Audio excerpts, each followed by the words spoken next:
Selamat datang. Hari ini kita akan membahas sebuah keahlian yang sebenarnya kita semua pakai, sadar atau nggak sadar, yaitu seni negosiasi. Nah, dalam beberapa menit ke depan, kita akan coba bedah bareng-bareng kerangka dan alat-alatnya, biar diskusi sehari-hari kita bisa jadi lebih sukses. Oke, pertanyaan pertama nih buat Anda. Apakah Anda merasa diri Anda seorang negosiator? Mungkin banyak yang bakal bilang, nggak lah, bukan saya banget. Tapi coba kita lihat lebih dalam lagi ya. Kenyataannya, kita semua ini terus-terusan bernegosiasi loh. Merencanakan liburan sama pasangan, itu negosiasi. Membujuk anak-anak supaya mau ngerjain PR, itu negosiasi juga kan? Dari minta tambahan sumber daya di kantor sampai nawar harga pas beli mobil, negosiasi itu ya bagian dari hidup kita. Oke, langkah pertama untuk jadi negosiator yang lebih baik adalah dengan mengubah cara kita memandangnya. Yuk kita geser sedikit pola pikir kita. Ini bukan soal perang, tapi soal membangun sesuatu bersama-sama. Seringkali yang ada di kepala kita, negosiasi itu ya konfrontasi, semacam adu argumen dengan mentalitas menang kalah. Padahal, negosiasi yang betul-betul efektif itu sifatnya kolaboratif. Ini adalah sebuah diskusi, sebuah proses pemecahan masalah bersama untuk mencapai hasil yang sama-sama menguntungkan. Tujuannya itu selalu negosiasi menang-menang, di mana kedua belah pihak sama-sama merasa puas. Ini bukan cuma soal deal kali ini saja, tapi juga soal membangun kepercayaan yang akan membuat negosiasi-negosiasi berikutnya jadi jauh lebih mudah.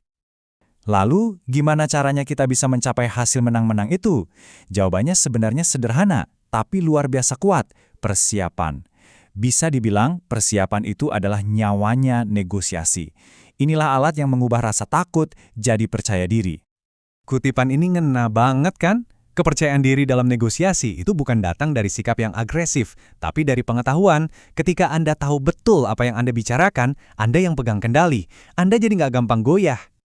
Yuk kita bedah panduan persiapan 3 langkah ini. Pertama, tetapkan tujuan Anda, apa yang wajib Anda dapatkan dan apa yang sifatnya cuma bonus. Kedua, kenali lawan bicara Anda, apa sih tujuan mereka. Ketiga, dan ini krusial banget, ketahui alternatif Anda. Kalau misalnya dealnya gagal, apa rencana B Anda? Itulah yang disebut BATNA, atau alternatif terbaik untuk perjanjian yang dinegosiasikan. Ini adalah sumber kekuatan terbesar Anda. Nah, bagian dari persiapan adalah mengantisipasi permainannya. Anda perlu mengenali tipe negosiator yang akan Anda hadapi, supaya Anda bisa merespons dengan efektif, bukan cuma reaktif.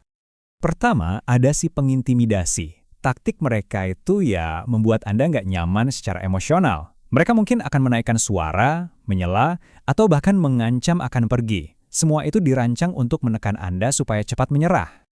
Jadi, gimana cara menghadapinya? Kuncinya adalah tetap tenang. Jangan terpancing masuk ke dalam permainan emosi mereka. Saat suara mereka naik, suara Anda tetap stabil dan terkendali. Terus-menerus arahkan percakapan kembali ke fakta-fakta yang ada. Ini menunjukkan kekuatan, bukan agresi. Berikutnya, si perayu. Nah, mereka ini menggunakan taktik yang berkebalikan. Mereka akan memuji Anda, produk Anda, perusahaan Anda. Tujuannya untuk menyanjung ego Anda, membuat Anda lengah dan merasa nyaman, sehingga Anda jadi lebih mudah memberikan konsesi. Strategi Anda untuk menghadapi si perayu? Sadari pujiannya, tapi jangan biarkan itu mempengaruhi keputusan Anda. Dengan sopan, arahkan kembali diskusi ke tujuan bisnis. Ajukan pertanyaan-pertanyaan spesifik tentang detail kesepakatan untuk menunjukkan bahwa fokus Anda tetap pada hasil akhirnya. Sekarang, mari kita simpulkan dengan melihat gambaran yang lebih besar. Negosiasi yang hebat itu bukan cuma soal memenangkan satu kesepakatan hari ini saja.